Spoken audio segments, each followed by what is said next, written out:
que la corruption. Vous, capitalistes, vous n'avez cessé de pousser la classe ouvrière à la misère. Et vous, communistes, vous avez cessé d'exploiter cette misère voulue par les capitalistes.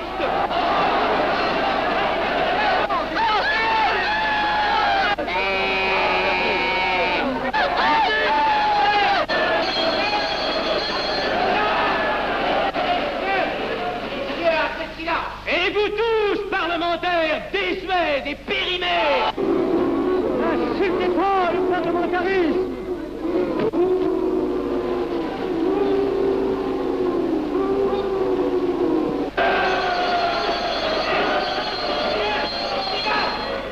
Messieurs, je vais lever la séance.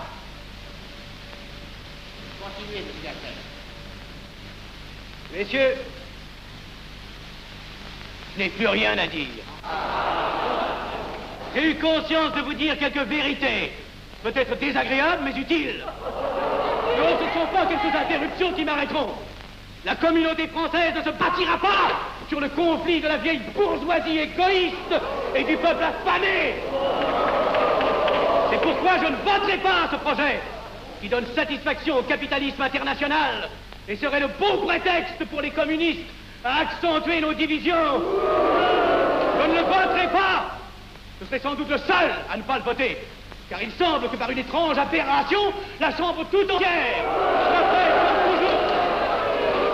soit prête comme toujours à trahir l'intérêt français au bénéfice de certains intérêts internationaux très particuliers.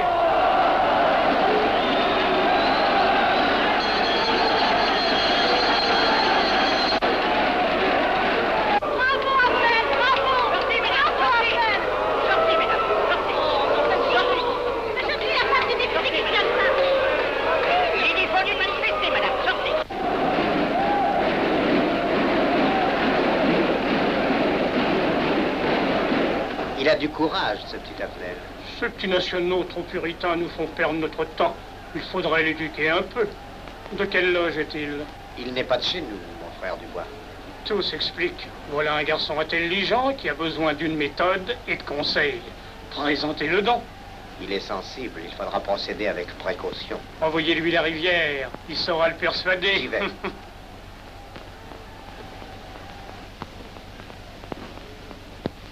Mon cher vénérable, nous avons un service à vous demander.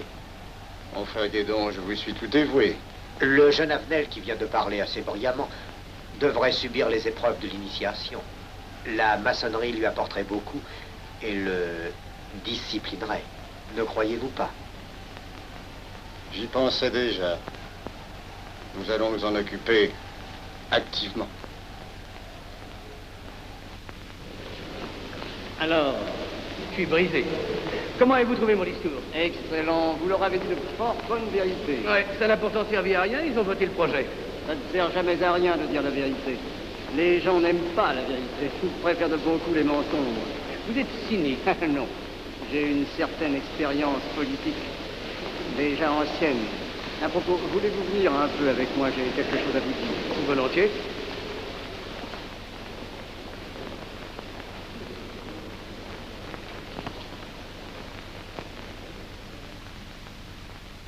Oui, voyons, je voulais vous dire, si nous reprenions notre conversation sur la franc-maçonnerie, vous m'aviez dit l'autre jour que vous étiez curieux de connaître cette association. Ah oui, on en dit tantôt du bien, tantôt du mal. Je vous avoue que je n'aime pas beaucoup les sociétés secrètes. Ah, la franc-maçonnerie n'est pas une société secrète. C'est une société discrète. Pourquoi éprouves-tu tant de répugnance à me voir entrer dans la franc-maçonnerie? Cette association me semble suspecte. Il ne doit y avoir que des arrivistes là-dedans. Non, voyons, sont peut-être aussi des braves gens animés d'un idéal sincère. Le texte qu'ils m'ont donné est rempli de bonnes idées. Tu me diras que ça n'est qu'un programme affiché à l'entrée, mais il me paraît loyal. Tu es un honnête homme, mon chéri. Mais tu as un grand défaut. Ah, et lequel? Tu ne vois jamais le mal. Tu imagines que les autres sont bons comme toi-même. C'est pourquoi tu as toujours des déceptions.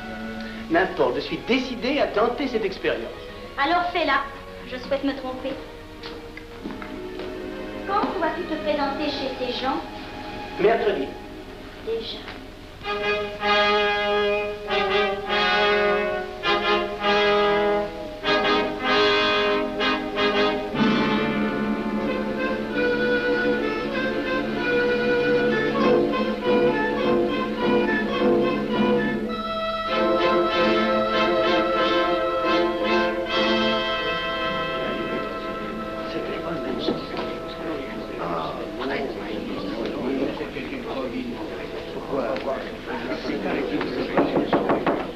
Mes frères, les travaux reprennent force et vigueur. La tenue du comité a voté l'interrogatoire du profane Abnel. Nous allons lire les rapports confidentiels de nos enquêteurs.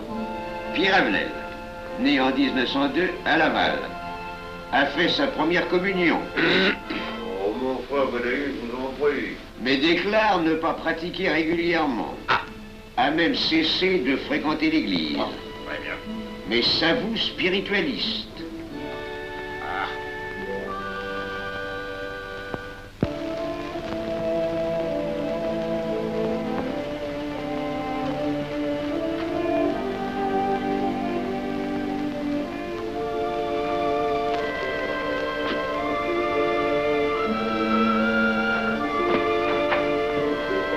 Monsieur, voulez-vous me citer? Permettez-moi de vous bander les yeux. Mes frères, le profane Avenel, qui nous est recommandé par notre frère Gainsbourg, vice-président de la Chambre, est député. Cela ne nous impressionne pas. Nous devons surtout examiner ce qu'il pourra apporter à la franc-maçonnerie. Il nous faut des gens qui servent notre ordre et contribuent à sa puissance. Pour l'instant, il paraît afficher des idées nationales un peu trop absolues. Mais enfin, je voudrais vous prévenir d'une chose. Comme il est de notre intérêt de tenir en main un grand nombre de parlementaires, il vaudrait peut-être mieux ne pas lui poser des questions qui pourraient le choquer. On nous le signale comme assez sensible sur les questions spirituelles ou religieuses. Quand il aura travaillé quelque temps parmi nous, il aura évolué.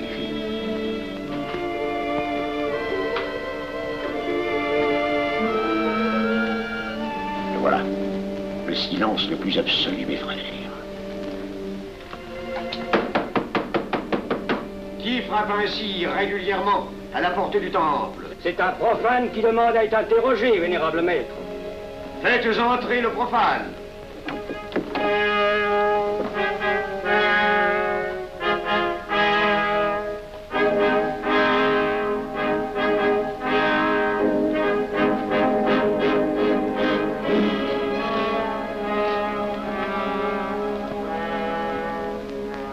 Monsieur, vous avez déclaré vouloir faire partie de la franc-maçonnerie. Mais nous désirons savoir qui vous êtes. Nous allons donc vous interroger sur vos sentiments, vos croyances, vos idées politiques. Répondez-nous sans vous troubler, mais en nous disant la plus stricte vérité. Consentez-vous à cet interrogatoire? J'y consens. Monsieur, croyez-vous en Dieu? Et pourquoi? Vous semblez être déçu par ce premier contact avec la maçonnerie. Mais l'interrogatoire est assez pénible. J'ai dû paraître ridicule. Vous vous trompez. D'autres qui sont passés avant vous ont moins bien répondu. Vous avez été reçu avec une majorité convenable, 16 voix contre 10. Comment, j'ai eu 10 voix contre moi? Non, non. 2 seulement. 2. Mais les voix d'opposition comptent pour 5. Ah, un opposant de plus, et vous étiez blackpoolé. La maçonnerie est difficile sur le choix de ses candidats. Pas assez, mon cher, pas assez. Je dois même vous avertir que lorsque vous serez en loge, vous serez déçu. Le milieu maçonnique est épouvantablement médiocre. Vous verrez que vous nous apporterez plus que vous ne recevrez. Mais ces rites dont vous m'avez parlé, ces initiations mystérieuses... De bêtises. Il y en a qui y attachent un certain sens symbolique.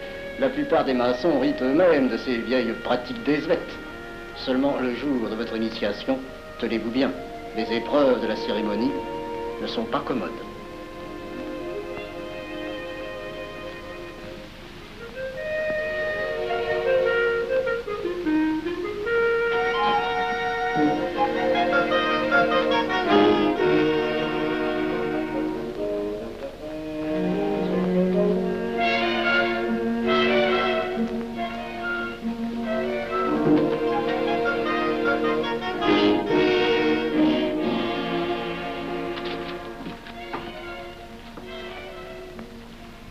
Bon.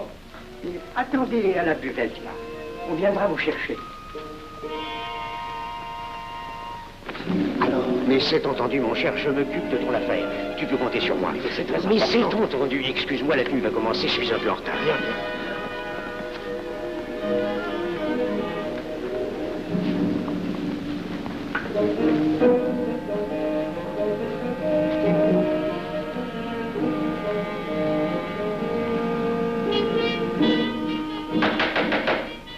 Prenez place, mes frères, nous allons ouvrir les travaux. Mon frère Durand, veuillez prendre place à l'ordre.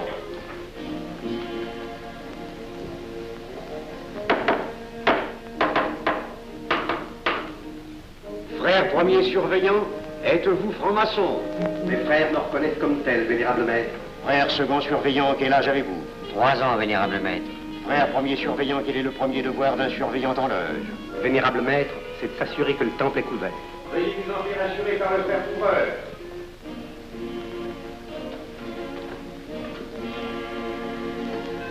Le temple est couvert, vénérable maître. Frère second surveillant, quel est le second devoir des surveillants en loge? Vénérable maître, c'est de s'assurer que tous les frères présents sont membres réguliers de la loge ou visiteurs connus. Debout, et alors, mes frères. Frère premier et second surveillant, assurez-vous que tous les frères rangés devant vos colonnes sont membres réguliers de la loge ou visiteurs connus.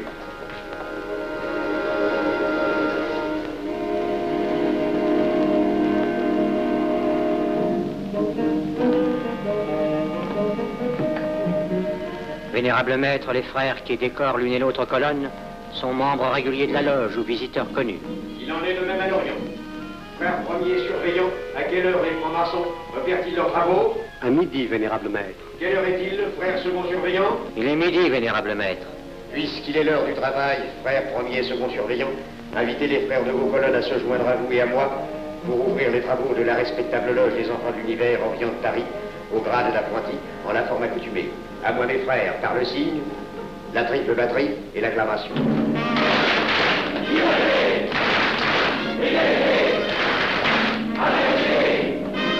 Prenez place, mes frères, les travaux sont ouverts.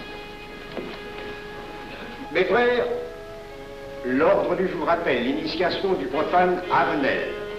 L'atelier a voté dans une précédente tenue la mission du dit profane. Nous allons donc ce soir le recevoir solennellement.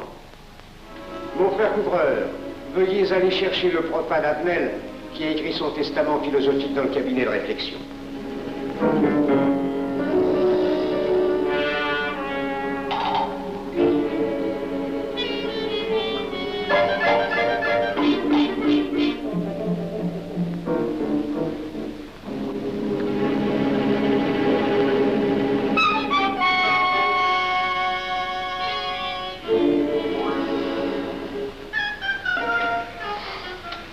Rigolo leur truc.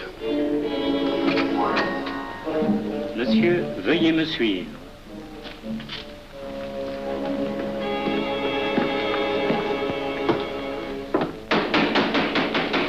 Qui frappe ainsi régulièrement à la porte du temple? Vénérable maître, c'est un profane qui demande à être reçu maçon s'il en est jugé digne. Frères, armez-vous de vos glaives. Faites entrer le profane.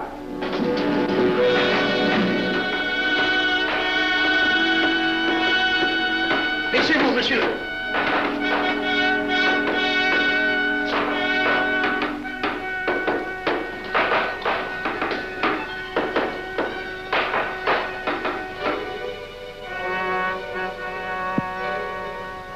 Monsieur, cette épée que vous sentez sur votre poitrine est toujours levée pour punir le parjure.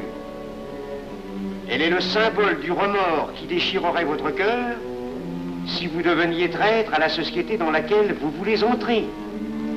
Est-ce de votre propre volonté, en pleine liberté, que vous vous présentez parmi nous? Oui.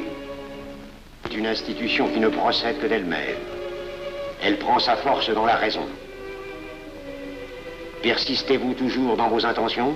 Êtes-vous bien déterminé à vous soumettre aux épreuves, quelles qu'elles puissent être? J'y consens. En ce cas, confiez-vous à la main qui va diriger vos pas. Mais comme il serait imprudent de s'imposer des obligations dont on ne connaîtrait pas l'étendue, il est de la sagesse de cette respectable assemblée de vous dire quels seront vos devoirs si elle vous admet dans son sein. Le premier est un devoir absolu de secret sur tout ce que vous pourrez entendre et découvrir parmi nous, ainsi que sur tout ce que vous verrez et saurez par la suite.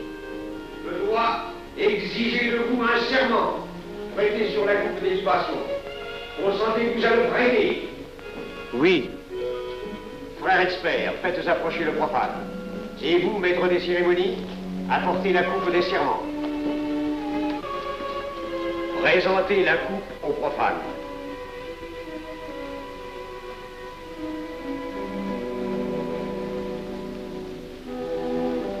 Prononcez avec moi le serment.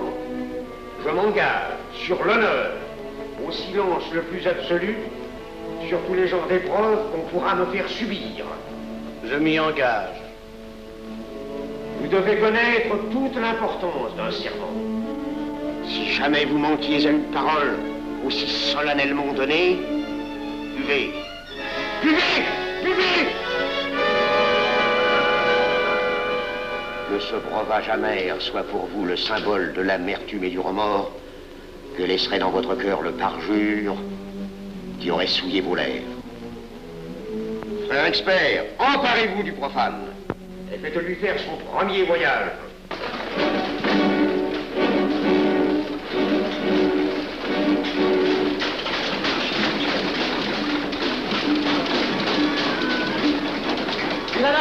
C'est un profane qui demande à être reçu maçon.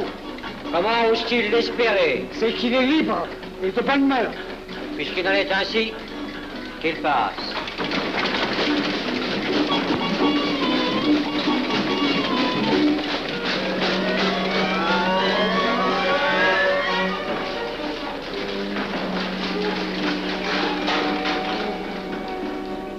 Monsieur, le voyage symbolique que vous venez de faire est l'emblème de la vie humaine.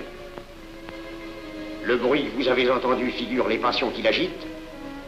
Les obstacles que vous avez rencontrés peignent les difficultés que l'homme éprouve et qu'il ne peut vaincre ou surmonter que grâce à l'aide qu'il trouve dans ses semblables. Frère expert, faites faire le deuxième voyage.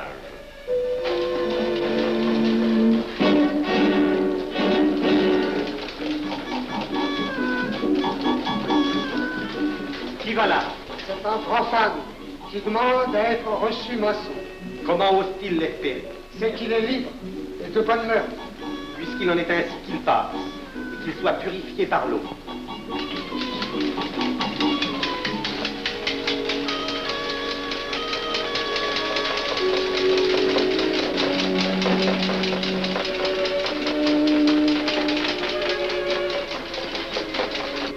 Monsieur, nous avons procédé à l'épreuve de l'eau qui représente l'épuration de votre esprit naissant à la vie maçonnique.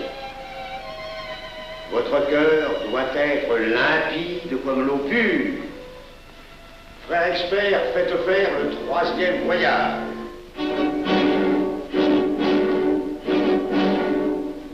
Qui va là? C'est un profane qui demande à être reçu maçon. Comment ose-t-il l'espérer? C'est qu'il est libre et de bonne mœurs. Puisqu'il en est ainsi qu'il passe par les flammes.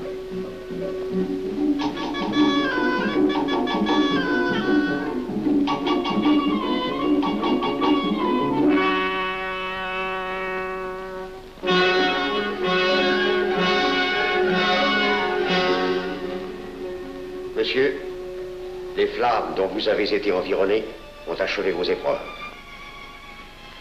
L'ordre maçonnique dans lequel vous demandez à être admis pourra peut-être un jour exiger que vous versiez jusqu'à la dernière goutte de votre sang pour sa défense et celle de vos frères. Je vais maintenant vous faire prêter serment à la franc-maçonnerie. Frère expert, amenez le profane à l'autel. Mes frères, debout, à l'ordre et glaive aux mains.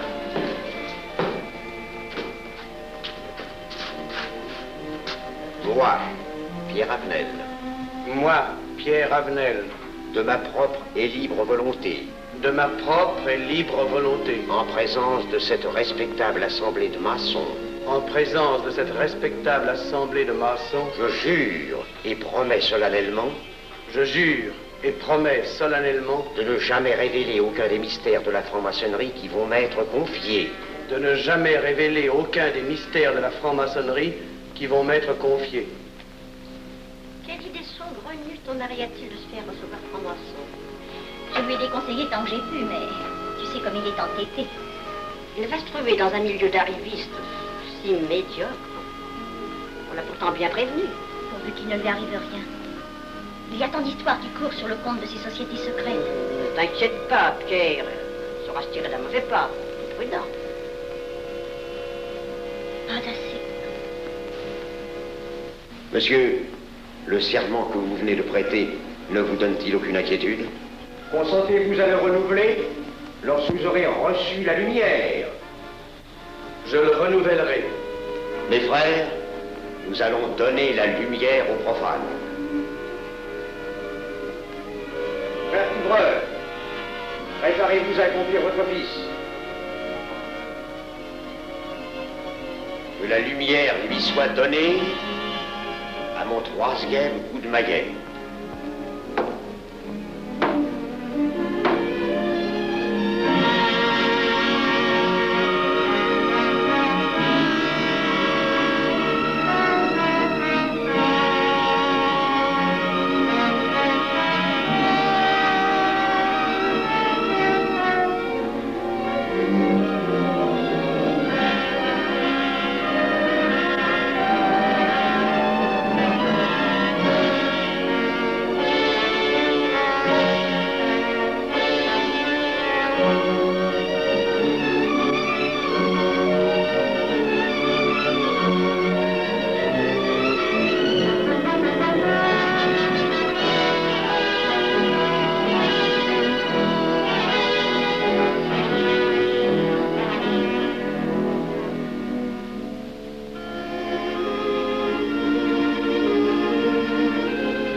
Néophyte, ces glaives que vous voyez tourner vers vous vous annoncent que tous les maçons voleront à votre secours si vous respectez et si vous observez nos lois. Mais ils vous annoncent aussi que si vous trahissez votre serment, vous n'échapperez pas à la vengeance de tous les frères répandus sur la surface du globe et qui ont juré de punir le parjure.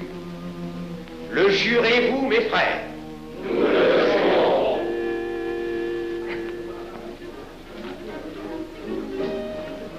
Mes frères, à la santé de notre nouveau frère. À votre santé.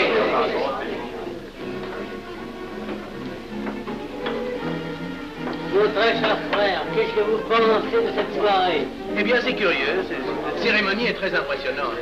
Mon cher frère, pourrais-je vous laisser ma carte au cas où vous auriez besoin de mes services? Je vends de tout. De la bonne et des chaussures, du savon à des prix invraisemblables. Tu permets, mon cher Lévi-Stein? Je t'en prie. Mon frère Avenel, nous allons bientôt vous mettre à contribution. Oui, un de nos amis de notre loge voudrait un bureau de tabac. Le Grand Orient est submergé de demandes en ce moment. Avec vous, ça ira peut-être un peu plus vite. Volontiers. Je vous remercie. Ah, dans quelque temps, je vous parlerai aussi d'une autre affaire. Depuis plusieurs années, j'ai droit à la Légion d'honneur.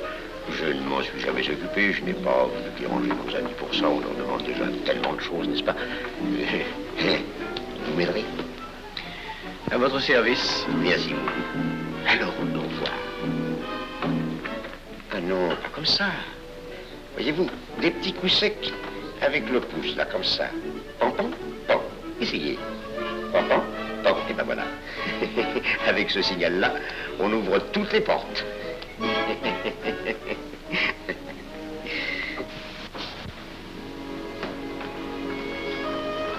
Alors, content? Bon. Tu as l'air contrarié. Oh non. Déjà déçu? Pas encore. Tu me raconteras la séance. Ah, j'ai juré de ne rien dire. Même à moi? Écoute, c'était pas ridicule. C'était étrange.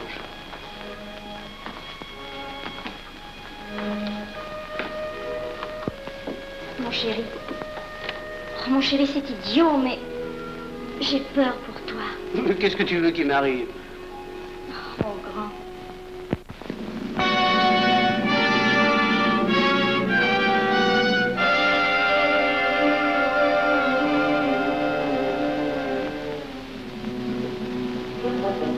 Mon très cher frère Avenel, vous êtes député. J'ai un service à vous demander. Lisez l'intro, tous les détails sur la filosophie. Mon très cher frère, si vous pouviez m'obtenir cette place, vous me feriez plaisir.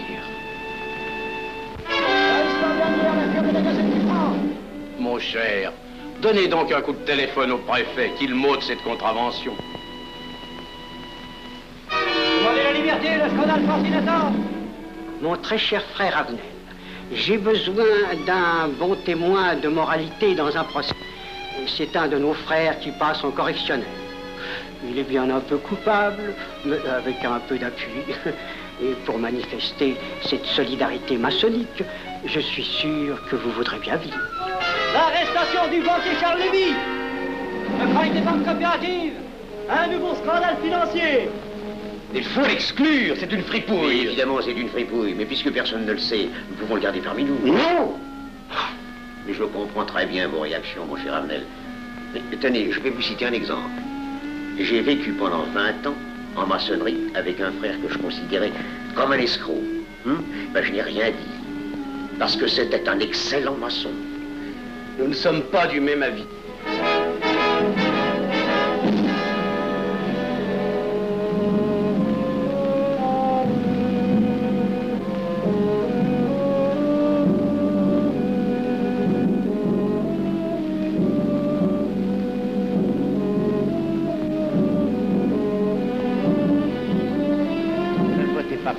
Pourquoi? C'est un adversaire de la maçonnerie. Mais son projet est excellent. Qu'importe, il nous dessert. Vous n'avez pas l'air de mon être. Non. Non, non et non, je ne ferai pas ce que vous voulez. Un vous demande de vous conformer à la discipline républicaine. La discipline républicaine et maçonnique. Je sais ce que c'est, allez, c'est une canaillerie. Mon frère, ne laissez pas vos paroles dépasser votre pensée. Oh, ne croyez pas que je suis en colère, non, j'ai tout mon sang-froid au contraire. Et c'est pour ça que je ne voterai pas cette loi unique. Vous détruisez ce pays en l'empoisonnant doucement. Avenel, vous ne parlez pas sérieusement. Mais vous ne comprenez donc rien.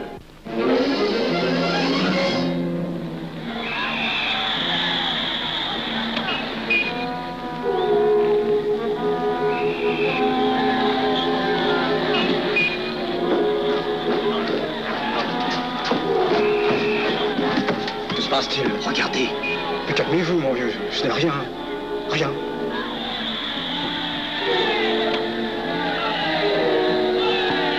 Que croyez-vous qu'on doit faire? Rien. Surtout rien. Pas de pareil cas, il faut attendre. Et croyez-moi, il n'y aura pas d'incident. Tous ces gens vont rentrer se coucher. Ils sont fatigués, le barculier.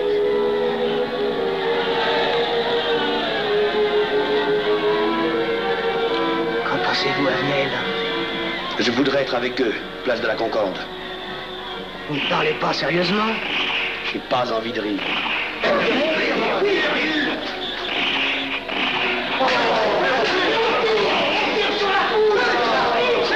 Il faut arrêter ça, oui.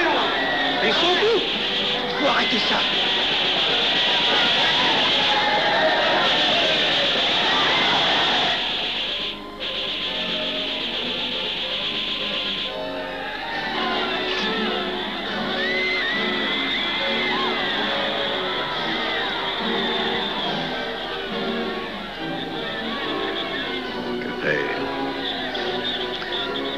Trop tard.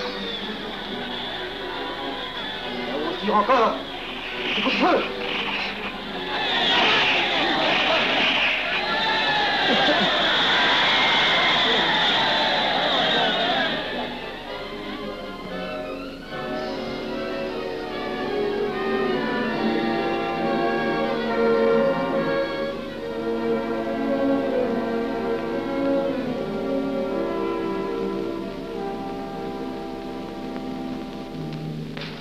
Messieurs, nous avons établi définitivement la liste des membres de la commission d'enquête. Tout le monde est bien d'accord pour la soumettre au vote de la Chambre. Pas d'objection? Le projet est accepté à l'unanimité. La séance est levée.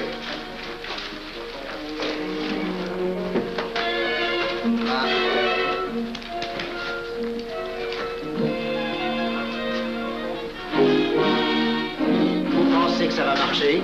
Je ne prévois pas d'opposition. Si cela est ainsi, nous risquons de nous en tirer.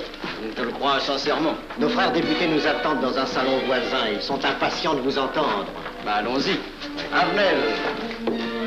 À propos, cher ami, je vous ai mis d'office dans la commission d'enquête. Moi, pourquoi? C'est indispensable. J'ai besoin de vous. Venez avec nous. Vos amis nous attendent.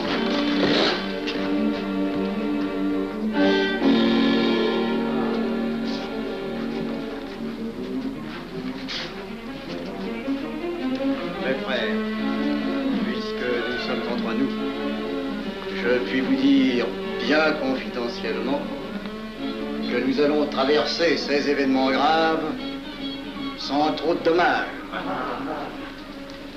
La commission vient d'accepter tout à l'heure les listes que nous avons proposées pour la commission d'enquête.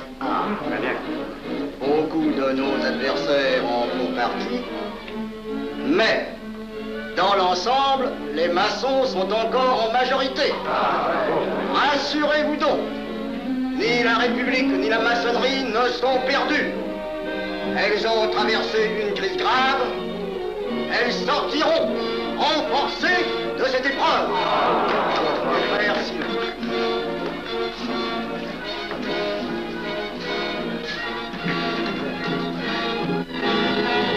Demandez l'anti-Marchon, le scandale de la commission d'enquête!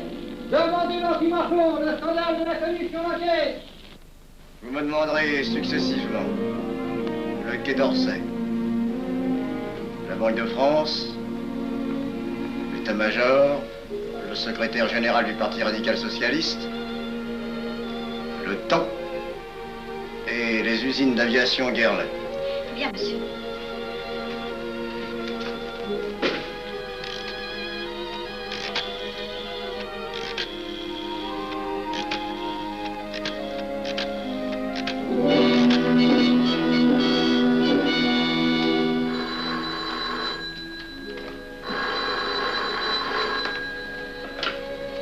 Allô, le chef de cabinet du ministre. Allô? Mais oui, passez-le moi. Lui-même, à vos ordres, mon très cher ami.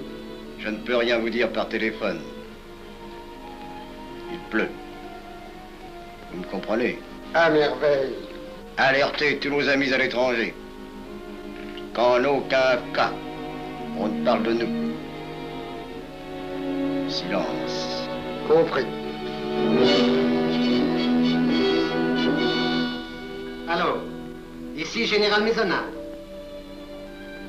À vos ordres, mon cher Larivière. Je compte sur vous, mon cher général, pour que l'armée ne varie pas politiquement. Elle doit rester divisée, avant tout. Ne craignez rien, j'ai déjà procédé à des changements importants. Tous les officiers suspects d'être contre nous ont été éloignés de Paris et séparés les uns des autres. Mes frères, il est indispensable de franchir cette mauvaise passe. Il ne faut pas trop de mouvement de bourse. N'est-ce pas, mon frère sous-gouverneur? Nous maintiendrons la monnaie.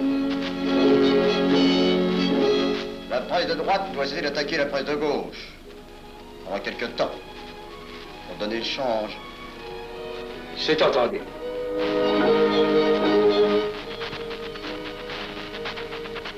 Les partis de gauche doivent faire entente avec ceux du centre. Et ceux de l'extrême gauche. De la sorte, nous contrôlons le peuple. Bloc populaire. Mieux. Front populaire. Bien. Quant à vous, mon cher Garlet, j'ai reçu ce matin une communication de l'étranger. On nous demande d'envoyer immédiatement du matériel d'aviation en Espagne, moyennant quoi nous aurons tous les appuis politiques nécessaires. Même nos prototypes. Surtout nos prototypes. Ne croyez-vous pas que ce serait dangereux pour notre défense nationale? Faites ce que je vous dis.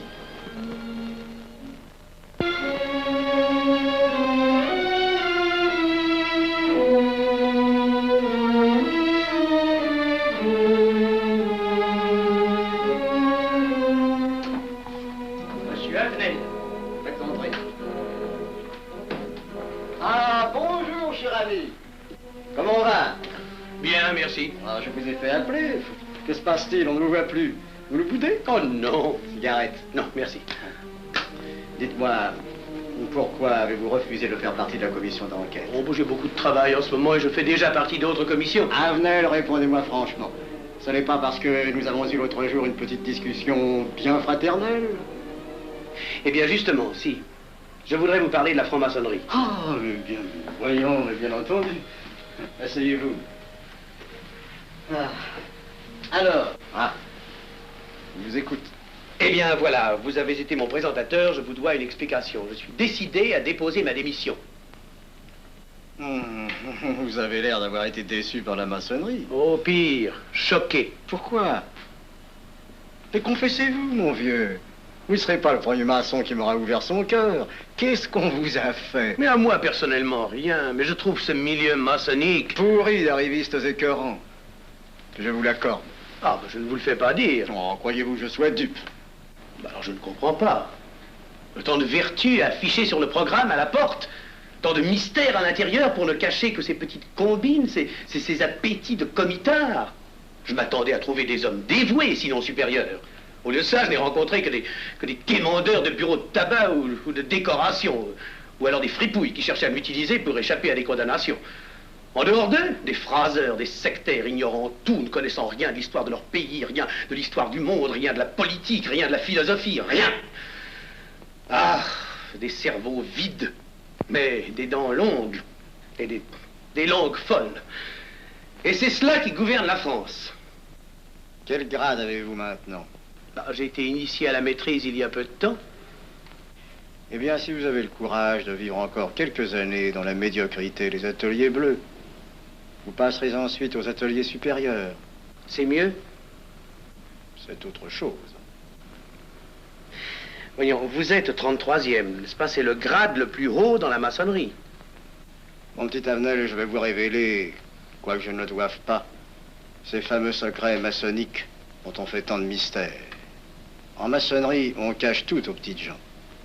En bas, vous ne savez rien. En haut, vous commencez à voir un peu plus clair dans le jeu mondial. Moi-même, je ne suis pas totalement éclairé sur les intentions des dirigeants de notre ordre. Et quand je dis dirigeants, je me trompe. Il n'y a pas de chef chez nous. Il n'y a que des exécutants.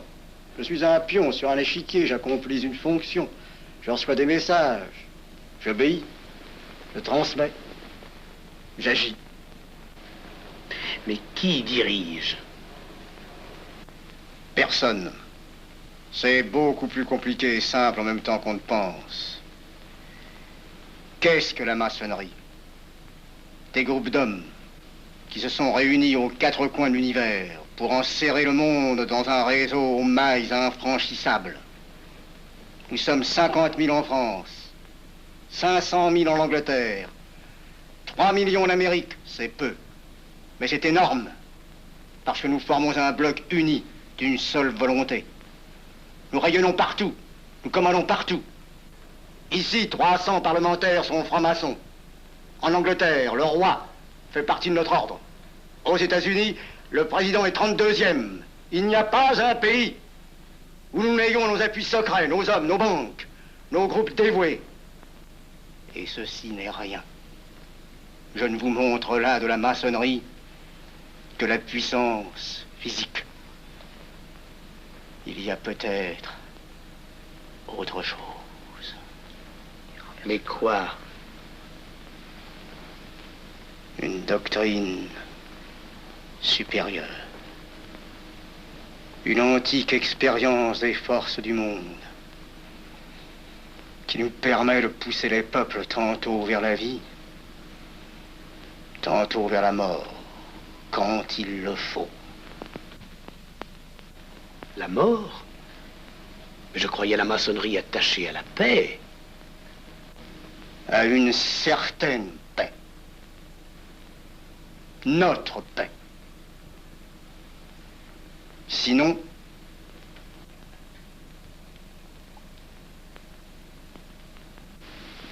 alors, cette démission? Je vais réfléchir.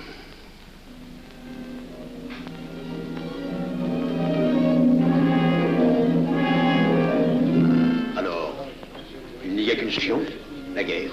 Pour réussir à déclencher la guerre, la maçonnerie a besoin de tous ces hommes. Sur combien de voix pouvons-nous compter à la Chambre? Nos frères parlementaires sont à peu près tous sûrs. Sauf un, que j'oserais nommer, car il fait partie de notre loge. Qui donc? Avenel. Il tient des propos contre le Grand Orient qui l'accuse de vouloir déclarer la guerre à l'Europe. Je n'ai jamais eu confiance en ce type-là.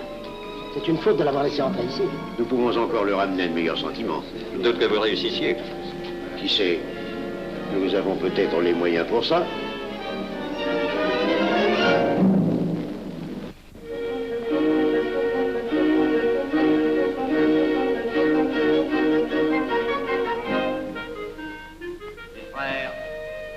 L'aviation allemande n'a pas d'appareil. Plus de 2000 accidents d'avion l'année dernière en Allemagne. La ligne Siegfried est à peine construite. Les tanks allemands marchent difficilement. Un détail entre autres qui m'a été rapporté par un de nos frères. Quand leurs tanks sont entrés à Vienne, on s'est aperçu que certains d'entre eux étaient en carton et montés sur des hautes bicyclettes. Voyez-moi, mes frères, il nous serait facile d'abattre le national-socialisme dont les exigences sans cesse accrues deviennent intolérables. Et libérer ainsi nos frères réduisent à l'esclavage. Jamais nous n'avons été plus près. En 15 jours, nous réglerions le sort de l'Allemagne. Notre loi régirait l'Europe définitivement. Notre victoire est sûre. C'est faux. C'est faux. Silence. Ce que dit cet homme est faux. Mon frère, je vous rappelle alors, vous n'avez pas la parole. Je le sais. Je suis député et membre de la commission de la défense nationale. Je ne peux pas laisser se prolonger un discours aussi manifestement erroné. L'appréciation de monsieur... De notre frère, Liechtenstein. Oui, si vous voulez. Sur l'état de l'armée que possède l'Allemagne sont des mensonges. Et ajouter foi serait de la stupidité. Mais pourquoi vouloir une guerre entre l'Allemagne et la France? Mon frère, vous n'avez pas la parole. Peu m'importe. Mais je tiens à dire qu'aucun motif réel de conflit ne peut être invoqué. Vous le direz tout à l'heure, après l'exposé de notre frère. Non, je la dirai immédiatement, avant d'entendre des stupidités bellicistes. Oh. Mais vous tous, maçons, vous poussez à la guerre.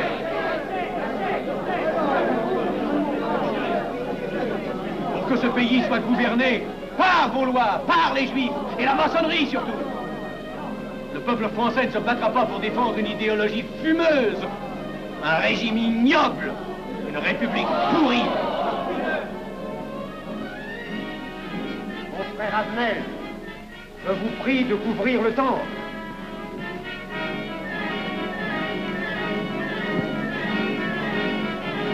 Vous êtes tous des menteurs et des faussaires. Tout chez vous n'est qu'une sinistre comédie.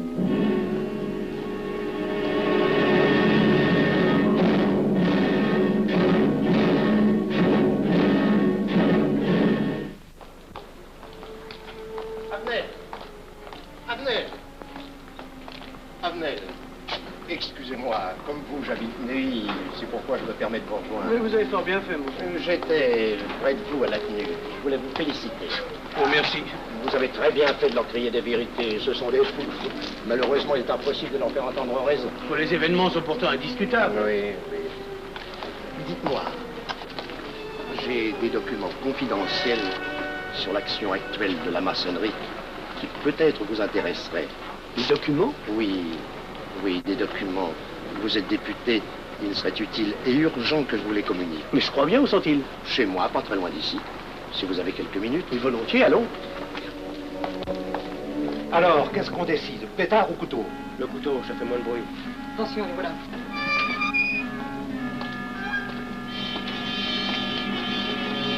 Un instant, je vais voir si...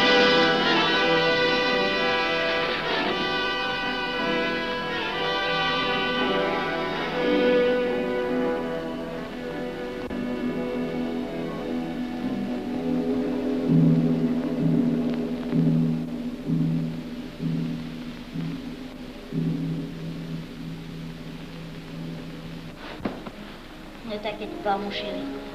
Tu guériras vite. Le docteur a dit maintenant que tu étais sauvé, à condition d'être sage.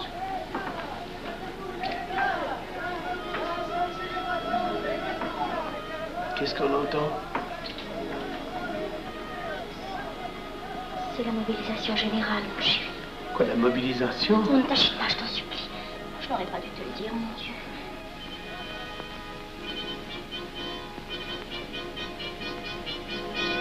T'en fais pas, mon chéri. Tu reviendras vite.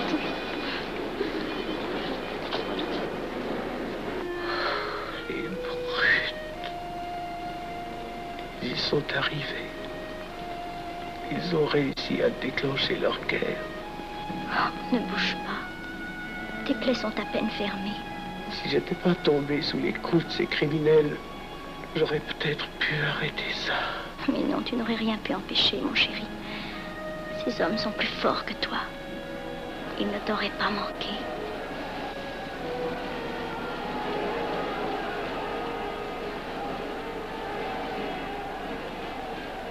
Qu'est-ce que c'est?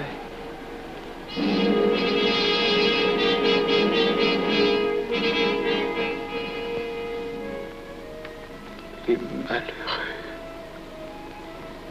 S'ils savaient ce que je sais.